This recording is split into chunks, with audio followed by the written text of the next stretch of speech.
I got to try out FSD in Australia, version 13.2.9. So, yes, my mate Pete Petrovsky called me up and said, come and have a go with FSD version 13. It's the first in the right-hand drive market, and Australia got it. And as you'll hear in the chatting that we did, he was probably the first one in a right-hand drive market to actually drive it. Now, if you look at this video, you'll go, oh my God, it's 50 minutes or an hour long. I did take it out for over an hour's drive. Well, I didn't drive, Pete did, but I was still videoing and we were chatting. And if you actually listen to a lot of what we discussed was quite useful information. So we talked about its ASS, which is ASS, Actual Smart Summon and Autopark. We did the V12, which I have driven, to V13 comparison. We discussed phantom braking.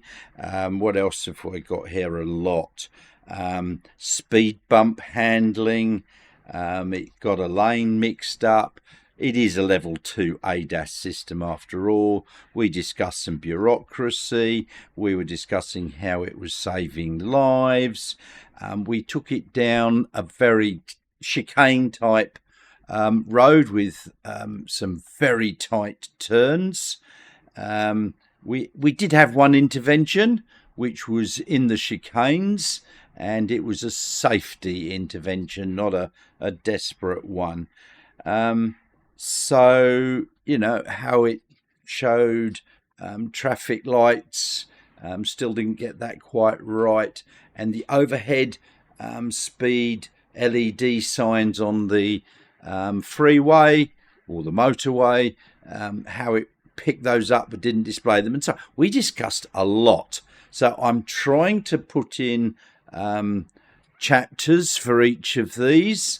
Whether I get it right or not is a different kettle of fish. So bear with me, and I hope you enjoy this. Well, we're about to test out the new full self-driving that is available in Australia.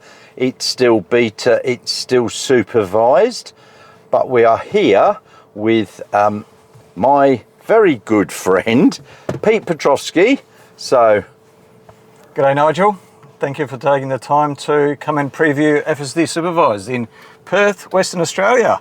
How exciting, the first right-hand drive market to get FSD Supervised. So we'll be driving on the left-hand side of the road. I'm absolutely rapt that you've invited me. I know. So I'm going to be able to compare. Pleasure. This is version 13. Yep. I am going to be able to... This is version 13.2.9, so we can actually verify that if you like. So actually I'll go into the software, that's where it's going to be. Where are we? There it is. Full self-driving. 13.2.9 right there. Yep, so just to confirm, version 13.2.9. Yep. Now, in the past I have driven for 5 days a Tesla Model Y in the US from Kansas City Airport out to my friends and around and back for a full 5 days. Now that was version 12.3.6 or 6.3, I forget which way round it was. I did do a video about it, so you'll be able to go and find that if you want. But that was absolutely excellent. So now we're going to be able to compare this with that and see whether it's any better or not. Now, Pete, you have said that this is it's still beta. There's still some things that aren't quite finished there yet. So overall, I'm absolutely amazed with the software. I think it's absolutely brilliant. It's actually exceeded what I would have regarded as fairly lofty expectations. But yes, you're right. I think the software is exactly as Tesla has said it is, which is FSD supervised, so full self-driving supervised. So yes, it is fully driving itself in that you'll notice once we start driving, I won't be giving the car any input as far as the steering wheel is concerned. I won't be giving it any input as far as the pedals are concerned, whether it's the accelerator or the brake. That said, it is still supervised in that I'm still 100% responsible for the car, whether the car's driving or I am driving, and I've got to be ready to intervene in a moment's notice. And I have had a couple of those occasions over the last 5 days where I've had to do what I would call safety interventions. Now, I'm being extra careful, I'd like to think. So whether the car would have corrected whatever he was doing to make sure that he never got into a dangerous situation, I don't know, because I took over or disengaged the system before it had a chance to correct itself. So it may well have, but it was just a bit too close for comfort as far as my comfort level is concerned, so I took over. So yes, you definitely still have to be supervising it, but you'll see in a minute, it's absolutely amazing what it can do. As far as any road that's got a speed limit of anywhere between sort of 40 kilometres an hour and 110 kilometres an hour, which is the speed limit in Western Australia, it's virtually flawless. But yes, you do still have to absolutely supervise it. Okay, so this is your launch edition in Australia, Model Y. Yeah, this is the new Model Y, also known as the Juniper, and it's the launch edition rear-wheel drive, correct. So you've got how many stalks? Just the one for indicators, and that's all you can do is indicate up or down. There's no lights on it. You do your high beams here, yeah, everything else. So you'll notice in a minute to go forward, so I'll show you now. So I'll just put my foot on the brake, and you can see that comes up, and now we're driving forward, and that's reverse, and that's park. But the way you actually select park, or not select park, is you basically just take your seatbelt off and straight away it goes into park, or you open the door and then that's fairly standard. I'm not sure if the other cars, if you take a seatbelt off, if that's enough. If I take the seatbelt off and open the door, it says put into park to stop it rolling away. So it definitely does it on my older cars when I open the door. I'm just not sure if the older cars do it when I take my seatbelt off as well. Yes, yeah. Okay, so it says here that you've got to have Start FSD supervised, but you've got to have a navigation set. Oh, not necessarily. So I think it's greyed out because I don't have my seatbelt on. So when you drive until you put your seatbelt on. So I'll do that now. See, it says fasten seatbelt down there. Okay, I've clipped that in. And now, if I want to drive anywhere, so why don't we do the first drive without a destination? Yes. And let's see where it takes us. This is going to be a bit of an experiment. So all I'm going to do is press the right scroll wheel like that. Actually, sorry, I'm supposed to put my foot on the brake, am I?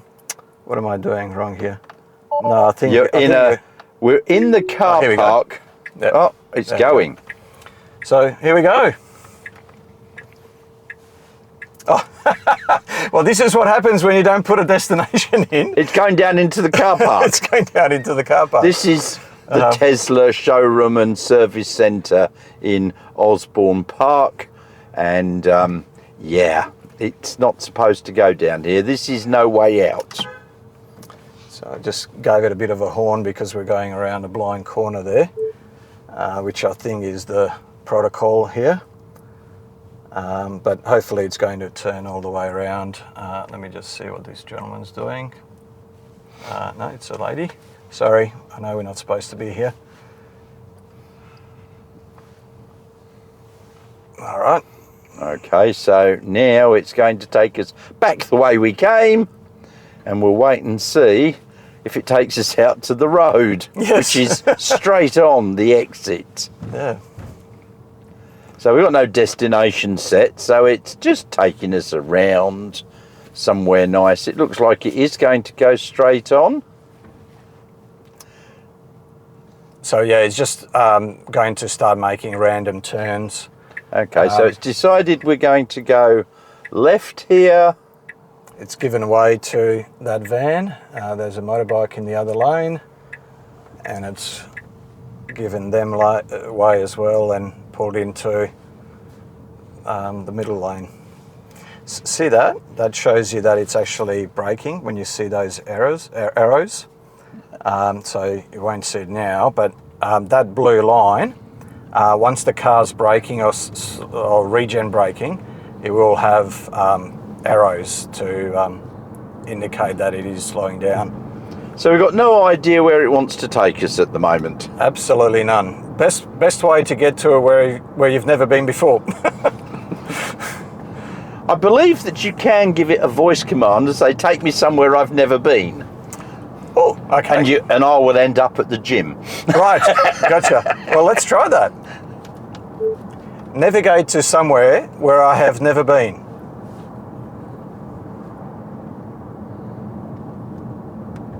A bar in Leederville. Okay, I've never been to that bar in Leederville, obviously, according to the car. And so it needs to get across 3 lanes here with a car, and it managed to negotiate that remarkably well. Wasn't even being aggressive. As smooth as silk. And we changed the destination, even though there was no, we gave it a new destination because I presume it has some sort of a random destination in mind. I'm not sure.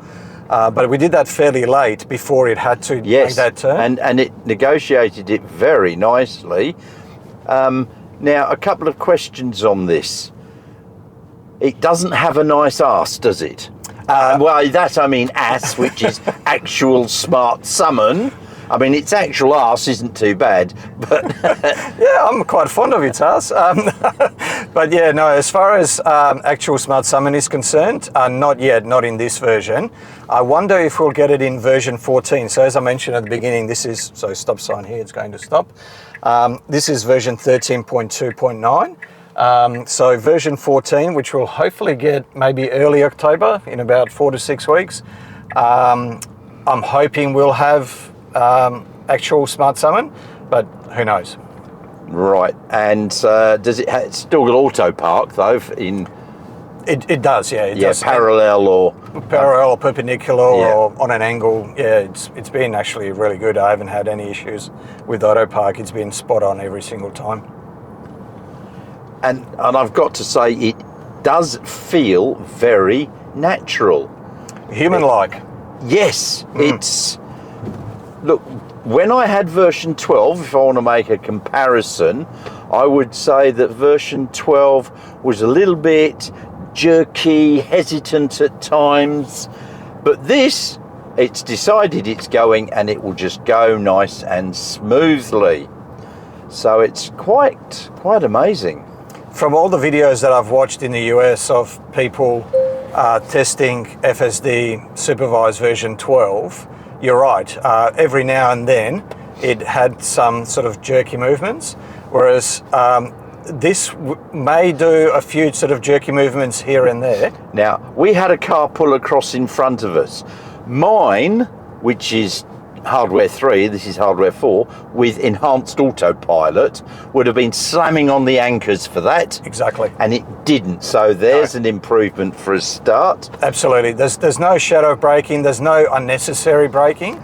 So with auto steer, which is basically the technical term, I suppose, for the version that we have on the cars at the moment. This, by the way, is not rolled out to the public yet. So what you're seeing here is this is part of the early access program. I'm pretty sure it's only Harold and myself in WA that have it, to the best of my knowledge anyway. And to the best of my knowledge, I'm pretty sure I was the first one in Australia to, or actually the first one in a right-hand drive market, as far as a member of the public is concerned, to drive FSD supervised. Well, you stayed up till midnight to do it, didn't you? I couldn't, there's no way I was going to sleep that night. So I had no chance of getting any shot. You couldn't control yourself. Could not. So you decided, I'm going to wait until I can get it. I downloaded it before 12. Yes. And then at 12. Look at this. Okay, so now it's just automatically changed lanes into something that's a little bit faster. Absolutely, and just all by itself. One thing I did notice when Harold was doing a video, he was out on a country road he had a double white line in the middle and a slow car. When it hit the okay, it's all right to overtake the dashed lines, the car indicated, pulled out and accelerated past it all by itself. Yeah, I was speaking to Harold about it yesterday, and he said, look, I was going to just disengage or do it manually to overtake this car, and just before I did it, the car started doing it itself. It's like it read my mind. Yes, so now we're going to go straight on, not take the right hand lanes because it wants to go up to Brady Street. So yeah, so that shows you. So you might notice. So can you see those arrows now? Yes. They were slowing down. Ah, right. Yes. Yeah. So I think that's there to give the passenger a little bit more confidence, or even the driver perhaps, to know that the car does see the car in front, or does see the red light, or the stop sign, or the give way sign, or T intersection, or what have you, and that it is in fact going to be slowing down. So because it does it so smoothly, when it first starts to disengage the accelerator, goes into neutral and very lightly starts to apply regenerative braking, that transition is so smooth you don't even notice. So yeah, that's perhaps one of the reasons why they've got those arrows there. Yeah, one of the things that I have noticed is its braking and deceleration is smooth.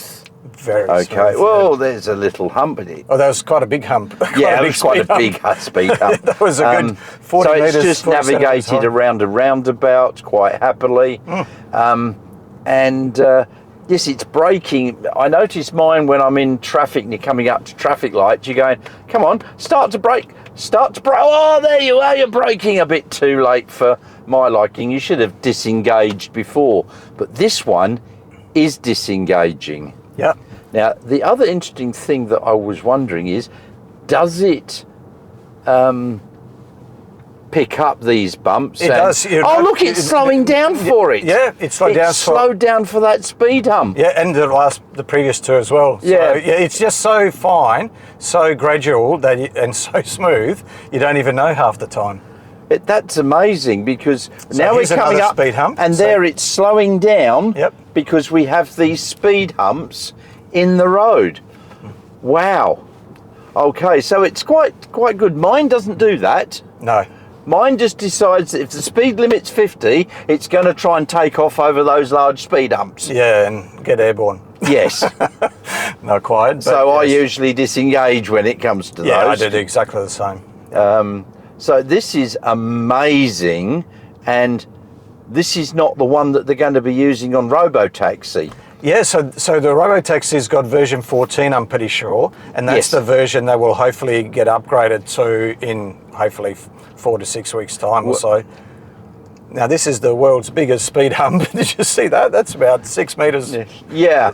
long. So of course, when you've got version 14, you'll give me a call and I can come up and have another go. Absolutely, more than Thank happy to. Yes, absolutely, Nigel. So That's assuming I've still got got the test version, so I'm not going to be presumptuous. I should just say, and this is something that I've wanted to really make the point, that I'm just so thankful, so grateful. I just feel so privileged to have access to this early version. Like I said, I don't know anyone else apart from Harold, and I've spoken to Harold. He doesn't know anyone else in WA, in Western Australia, that's got access to this yet. And I just feel, extremely privileged, and want to do whatever I can to try and repay that honour, that privilege somehow.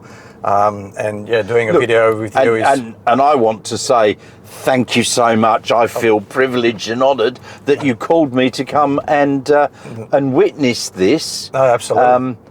Now, I know Elon has said that version 14, initially it was going to be 10 times better than 13, but now he said between 2 and 4 times better. But I'm just wondering, how can you improve on perfection? Because this is good. Yeah, it's. I mean, how long do you think we've been recording for now? 15 minutes or so? 17 and a half minutes. Well, there you go. You've got it there exactly. I've got it there, yes.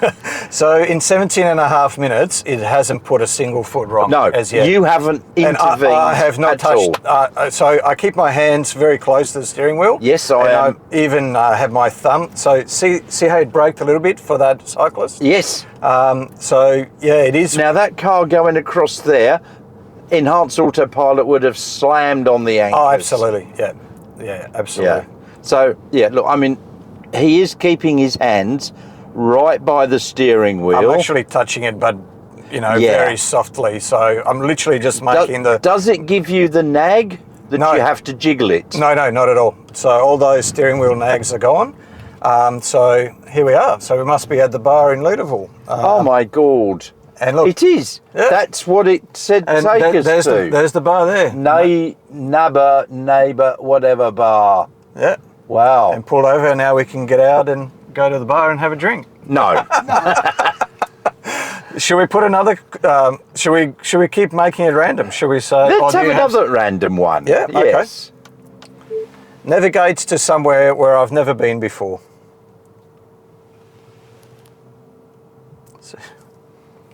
Searching for somewhere. Where I've never been before. No results found. Well, that wasn't very Let's try that good. again. Yes. Navigate to a new location that I have not visited previously. No, doesn't want to go. So it's given us one random. So we might have to put in anywhere in particular you'd like to go. Well, I don't come up to Perth all that often, so pick somewhere. Let's go through the city. Oh, good idea. Because that's pretty heavy traffic. So head to South Perth. Okay, let's go South Perth. So navigate to Men's Street in South Perth. That's just my accent. It's not the greatest. So Men's Street Arcade. Yeah, that'll do. All right. Now you can do the honours this time. So hopefully it gives us... Oh, it's just going. It just started all by itself. We didn't do anything. Yeah, oh my goodness me. I thought it would give us that blue button, but yeah, it's look at this. It's just stopped for this pedestrian. Now, what I've noticed is if the pedestrian is looking forward and they look like they're intending to cross the road, it gives them way and it stops for them. If they're just sort of near the curb and looking elsewhere and doesn't look like they're going to be crossing the road, it doesn't. So it seems like it's smart enough to distinguish between the intention of the pedestrian, which is quite incredible.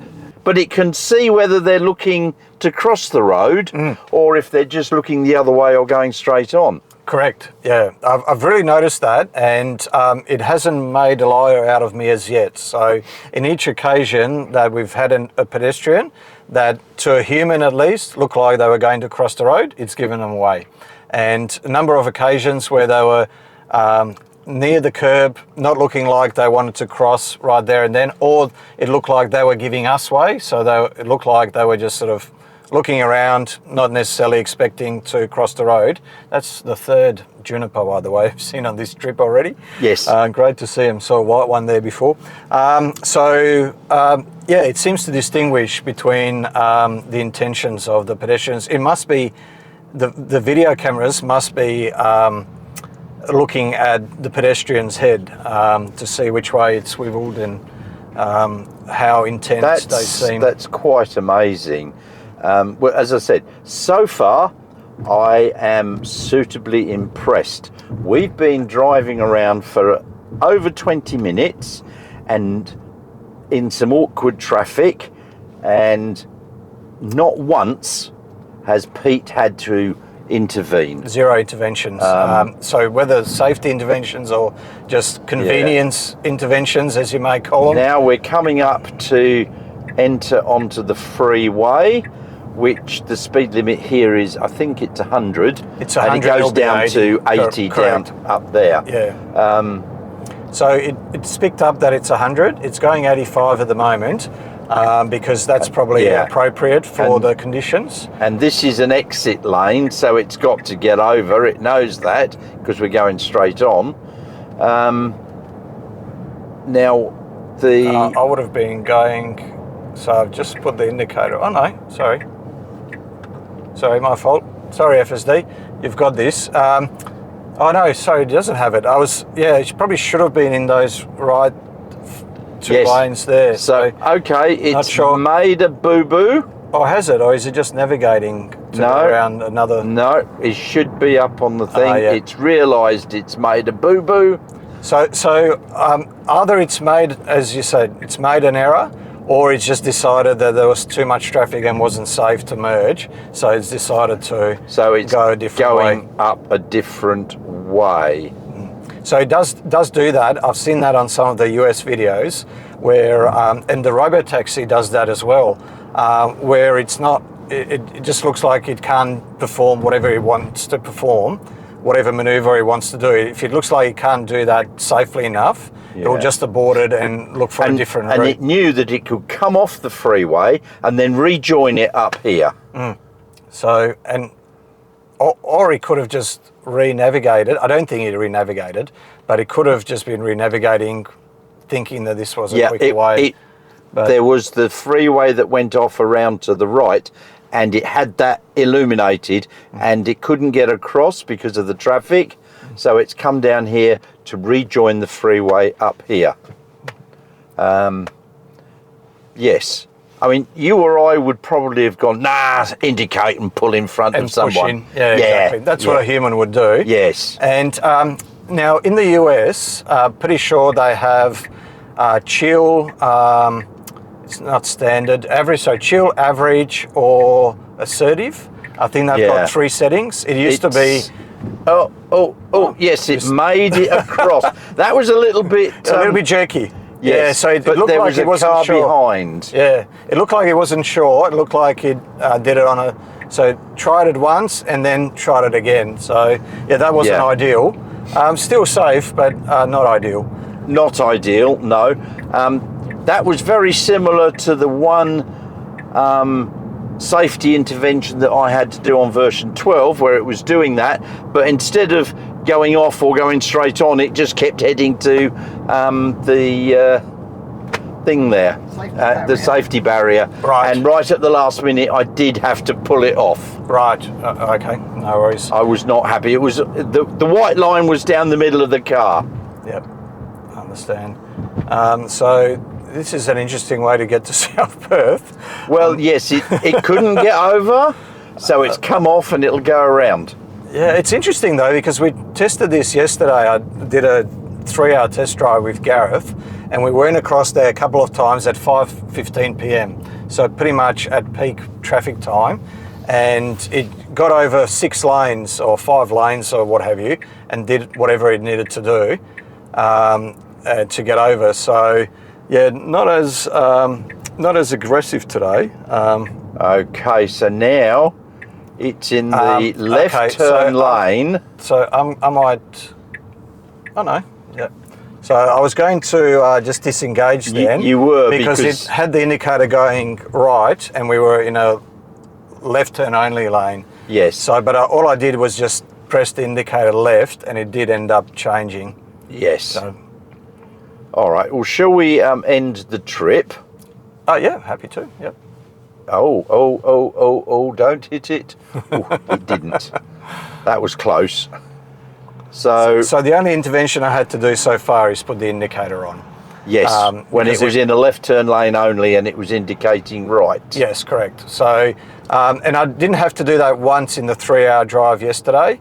I've only had to do that one other time in the 25 odd hours that I've been testing it so far. So I think this is day 6 that I've had it. And so yeah, twice I've had to do that in 25 hours. So just to give it some context. But yeah. So yeah, still definitely have to be supervising it, as we said right at the beginning. Well, it is supervised, and that is the one thing that we really have to stress. FSD is currently only a level 2 ADAS system. Correct. All right, so it has to be supervised. You have to be ready to take over immediately. The driver is responsible for everything the car is doing. It is not a level 4 system where you can jump in the back and go to sleep. It does not make the car autonomous. And just to just that acronym that you used before, ADAS, that stands for Advanced Driver Assistance System. Yes. Yeah.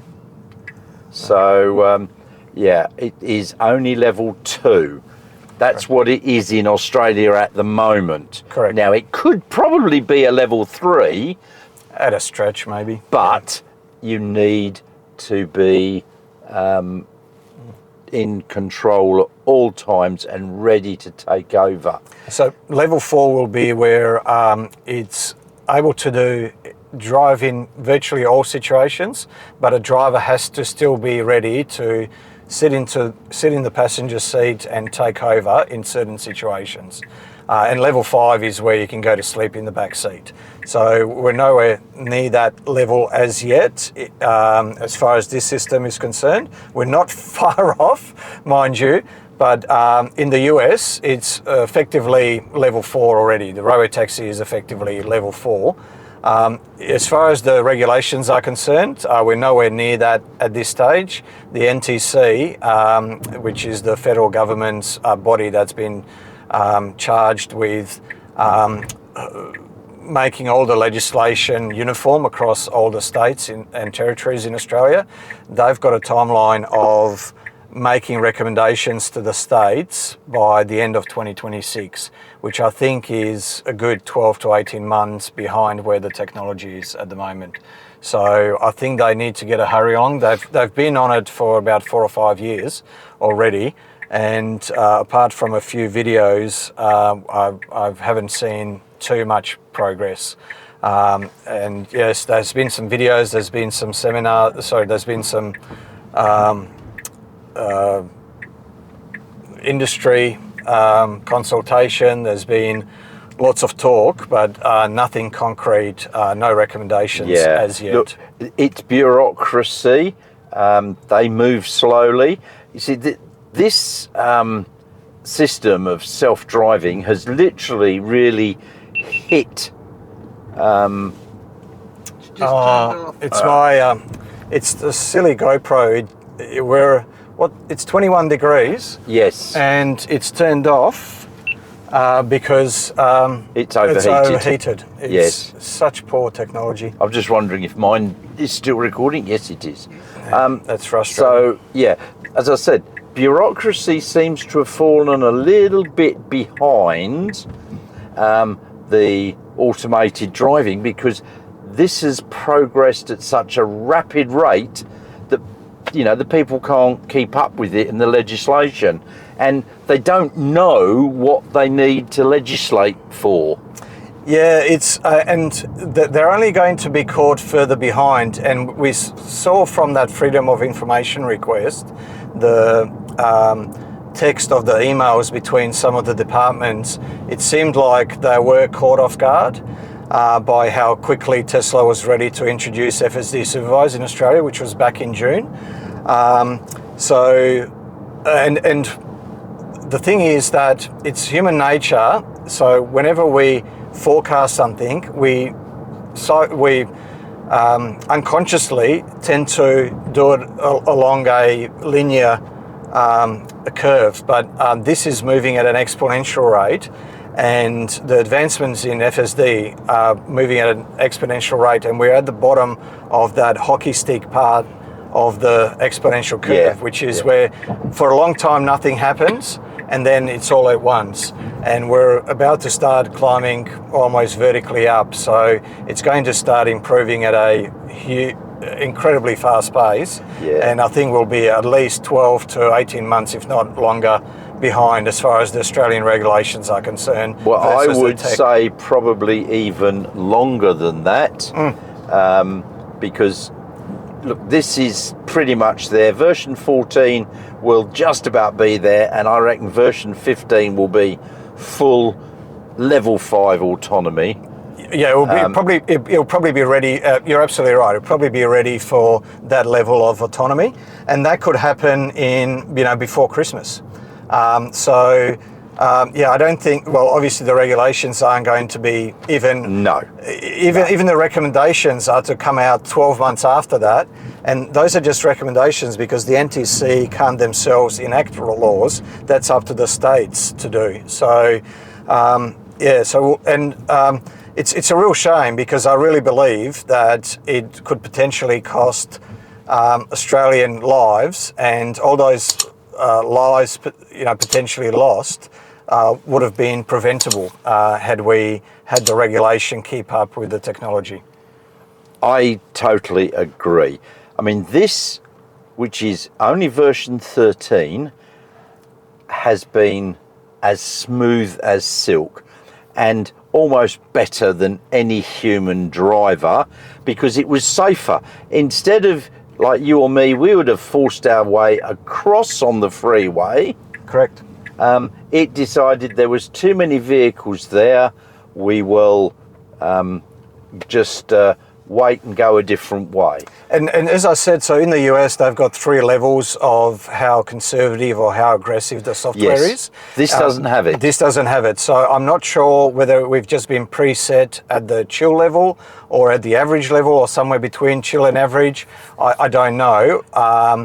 But when the software is released to the public, I suspect they will get those 3 choices, those 3 options. But yeah, that's just speculation on my part. But by the way, we did put the destination as Men's Street, and guess what? We're in Men's Street. We are in Men's Street. so it did get here, and now it's sort of driving around, sort of giving you an option, I presume, just to disengage and park yourself. And if you don't do anything, it will just go around. So it looks like it's going around, going to give us another chance to park ourselves at Men's Street, or the second time around, it may just decide to park itself or pull over like it did at the bar in Leederville. So let's have a look. It should go left here. There we go. So this is Harper Lane. Is it? Harper Terrace, sorry. I'm coming around. So just for the record, how long have we been recording so far? 35 minutes or thereabouts. So in 35 minutes, I've had one intervention where all I've done is press an indicator where it was, So should we just stop here? Yeah, we'll stop anyway on the stop sign, but I can just disengage if you like. Yeah, there's nothing behind us. So there's something coming. Stopped. So right. It's going to give this lady no, because she's looking around. Looks like she's giving us way, so it's going ahead. Did you want me to pull into the service station or? Go straight on, so we'll end that, shall we? Okay, yep. So now it's just navigating itself. Without a destination. Without a destination. Aimlessly. So we'll go somewhere quiet and stop. No problem. But we should mention that this model specifically has quite an advantage with the bumper camera. I was going to say, it's got a camera in the front. Yes. So that would be a wide angle camera. Fisheye, exactly. And because it's a good 2 meters further forward than the driver's 2 cameras mounted in our head, you can effectively see around corners. Yeah, but it's also got the camera up here. Well, it's got 2 of those. One of which is a wide angle, the other one's further forward. More long range. That is, as you say, it's about 1.5 meters in front, 2 meters in front of us, so it's got a better view, which is probably why it pulls back a little bit. Yeah, well, it can do that, yes. So I'm not sure if FSD is using that front bumper camera or not.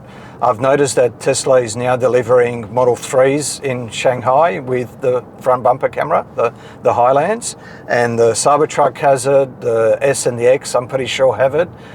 So if you wanted to have a look, there is the front camera there. So you can see what the front camera is seeing. And actually this will be a good example. So these lights are red. We're at Coode Street here in South Perth. Oh, they've just turned green. But yeah, if we do get another set of red lights, you'll be able to see what that front bumper camera sees. Yeah, and it's actually quite a wide angle camera, because there is that bit of distortion. So you can around have a the look. edges. So it looks like we're going to be passing this. Okay, that's all right. We've got red light. Oh, green again. So see that 60 km/h sign? You can still see it there. So it's literally Yes. 180 degrees. That yeah. angle. It's a very wide angle camera. So that's very interesting that it does have a front bumper camera. And so it looks like all the current models in the Tesla fleet are going to have that, and even the Cybercab's going to have a front bumper camera. The advantage of that is that the car always has at least five cameras pointed forward. So at least one of the five cameras is going to not be blinded by the sun, or it's going to be able to pick up something that the other four cameras can't see. Yeah. But the big advantage of the bumper camera being down so low is that it's got the ability to see underneath the cars. And I actually had this situation happen to me when I was driving with my Model 3 Performance that I got in September 2019, only a couple of months after I got that The car. radar. Yes. The radar was underneath, and you were braking before the car in front was braking, because the car in front of that was braking. Yes, exactly. Actually, it had smoke come off its tyres. So yeah, it just slammed on the anchors. I went forward like that, and then I realised that it wasn't the car in front of me. It was the car in front of that had locked up its brakes. And the radar bounced the beam underneath the car in front of me to pick up the next car. So All right, so we are now in a no-through road. Okay, yeah, we are. Are we? Yes. And Okay. we have got these. This is a good test of these little chicane type things. So these are specifically designed to slow people down. So now that so I've just taken over then. I don't know if it would have corrected or not, but that was just... That was the first intervention. I must admit, it did look like it was going. So I'm not sure if it just got a bit too close to that curb. So it probably would have gone back into the left lane. And it had here, autopilot snapshot recorded. So what I did is I just pressed on that video camera. So this is something that comes with the test version. It's a beta, basically.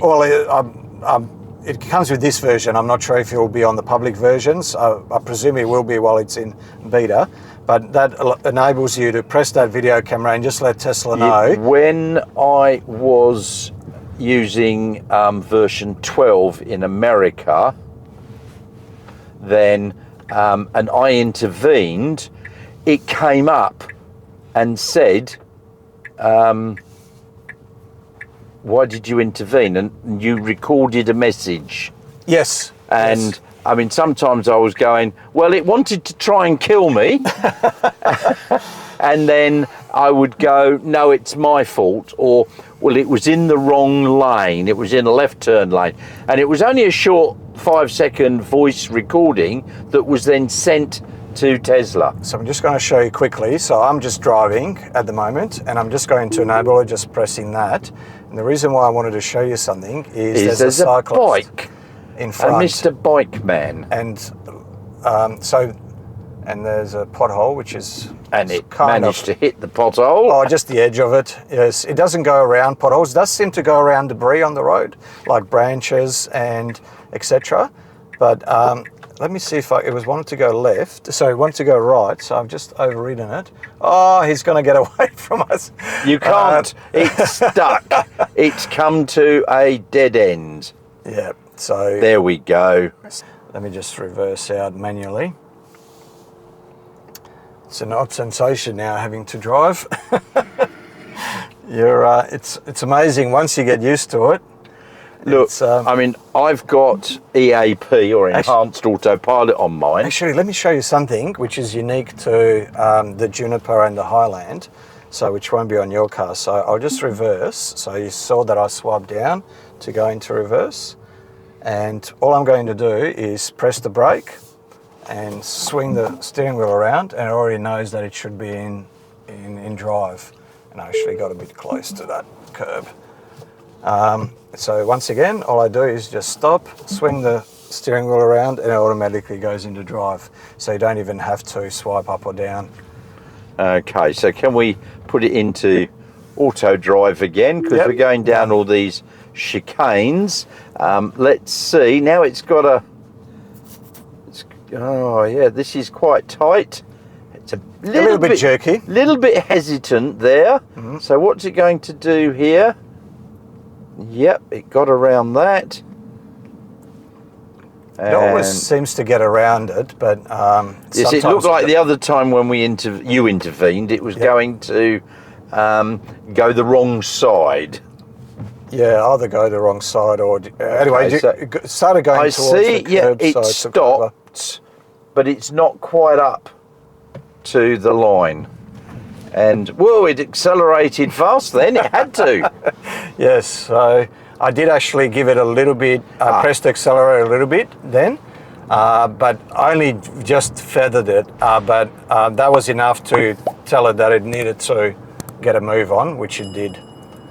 So, but yeah, I probably shouldn't have pressed the accelerator, we would have done it anyway, but I don't want to get too close. I'd never want anyone else on the road to even know that the car's driving on its own.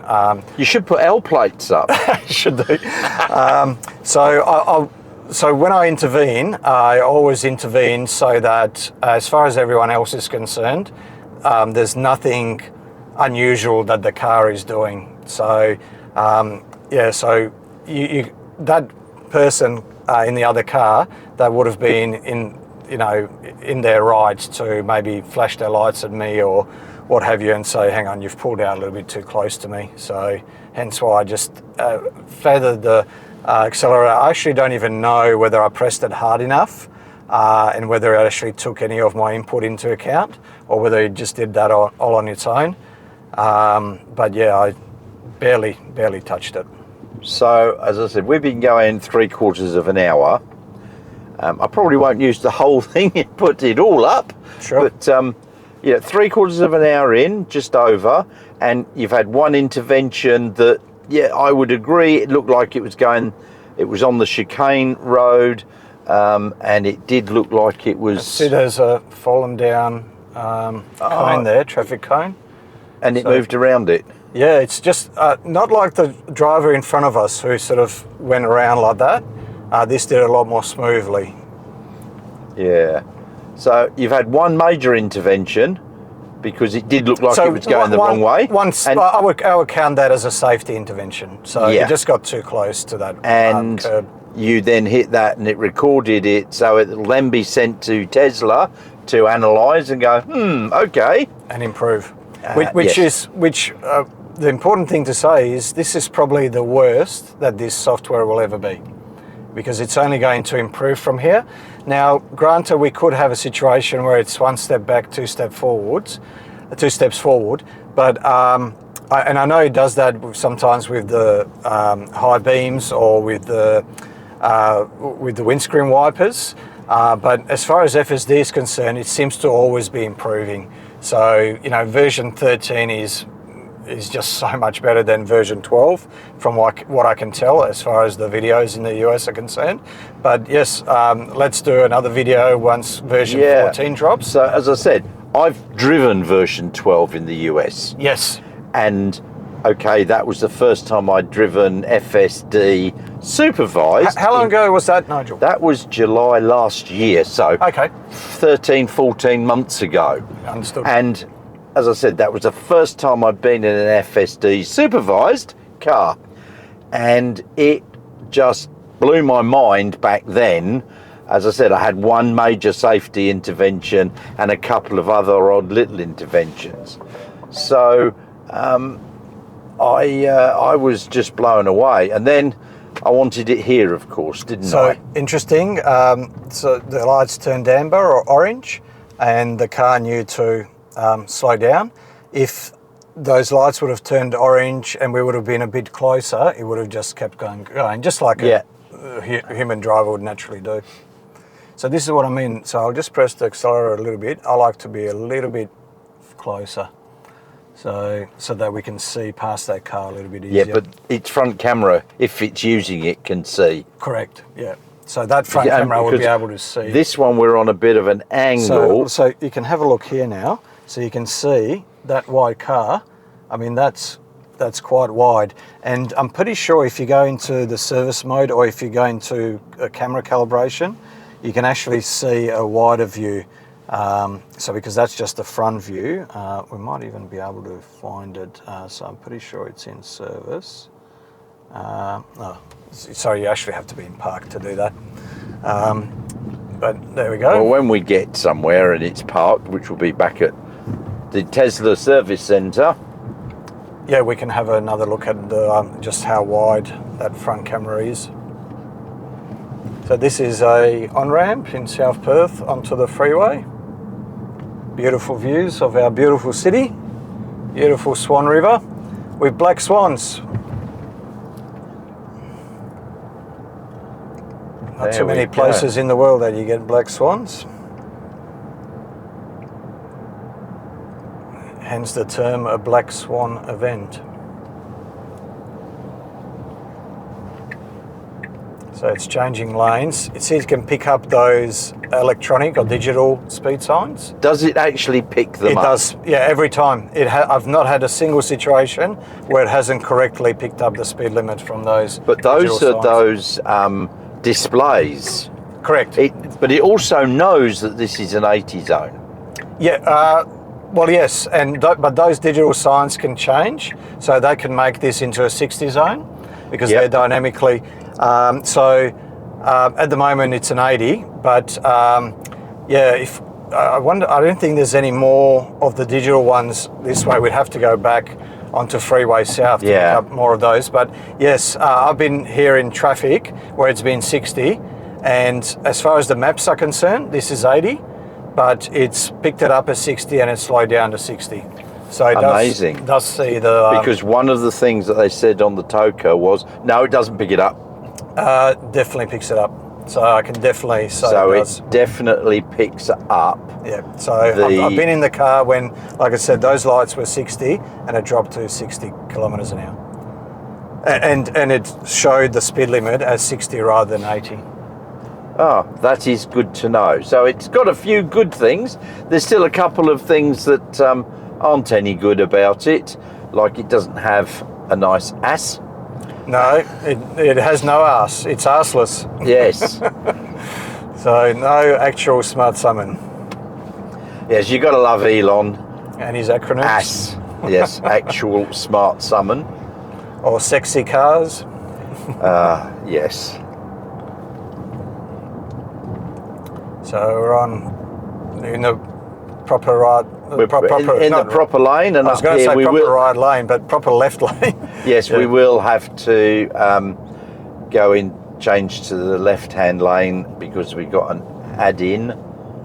So we will see how well, because getting off Power Street sometimes is a little bit awkward if there's a lot of cars joining on the bit before. When I came up here before, we came up here and I've got EAP on, and it knew it had to get across, so I said yes, and it could see the cars coming on from the left, and you could see it highlighted the front one as the one it was paying attention to, because we were overtaking the one on that was beside us, and then it pulled in. Right.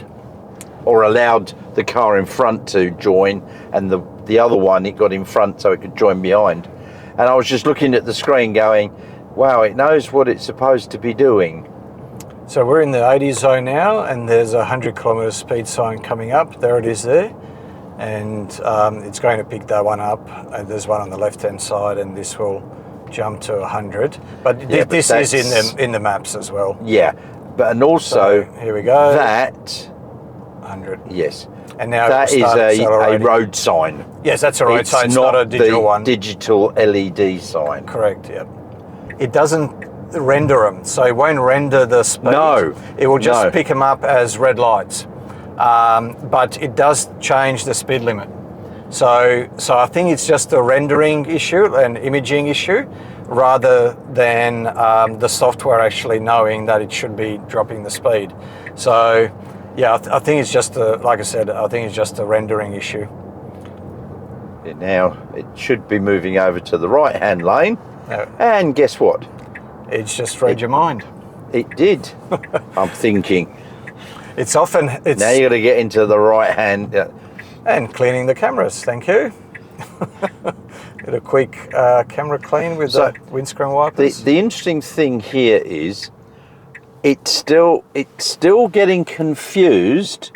If we look at this one up here, it's going green, red, green, red, green, red. Because straight is green and the arrow's red. It's got a red arrow to the right. But see, once again, I think this is a good example. I think it's just a rendering issue, because it will know that we've got a green light turning right versus, and it's not rendering them at all. So if this car wasn't in front of us, it wouldn't have gone on the red light, even though the green light straight on. Yeah, even though straight on, it's got a green light and a red arrow, it would have just stopped. And I've got plenty of situations where it's done exactly just that. So perfect example where it's just a rendering issue. Yeah, because it's that looks like it's actually flashing green and red, but it's red. It's now just flashing red and nothing. Yeah. There we go. So we've got a green light now. We've got a green light. And red to go straight. And down here it'll need to be in the left lane as well. So I wonder if it's going to try and overtake.